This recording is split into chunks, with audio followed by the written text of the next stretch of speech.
প্রথম ও দ্বিতীয় বিশ্বযুদ্ধের শতাব্দী পার হতে না হতেই বাজছে তৃতীয় বিশ্বযুদ্ধের দামামা।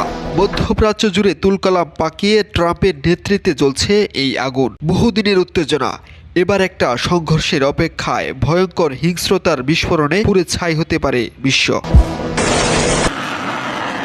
ইরান ও ইসরায়েলের মধ্যে চলমান হামলা পাল্টা হামলায় মধ্যপ্রাচ্য জুড়ে অস্থিরতা তৈরি হয়েছে। ইতিমধ্যে আয়াতুল্লাহ আলী খামেনির মৃত্যুর পর পরিস্থিতি আরও উত্তপ্ত। যুক্তরাষ্ট্র ইসরায়েলের যৌথ হামলায় বাড়ছে উত্তেজনা। সামরিক স্থাপনায় ক্ষেপণাস্ত্র আঘাত, আকাশপথে তীব্র উত্তেজনায় মানুষের মধ্যে বাড়ছে আতঙ্ক।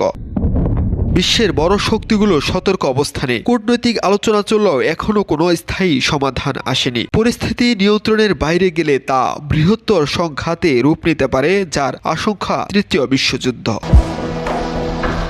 তৃতীয় বিশ্বযুদ্ধ শুরু হলে বিশ্ব অর্থনীতি বিপর্যয় হয়ে পড়বে। জ্বালানি ও খাদ্য সরবরাহ সংকট দেখা দিতে পারে। কোটি কোটি মানুষের জীবন ও জীবিকা হুমকির মুখে পড়বে। আন্তর্জাতিক সম্পর্ক আরও জটিল হয়ে বাড়তে পারে। মানবিক সংকট। বিশ্ব এখন তাকিয়ে পরিস্থিতি কোন দিকে মোড় নেয়।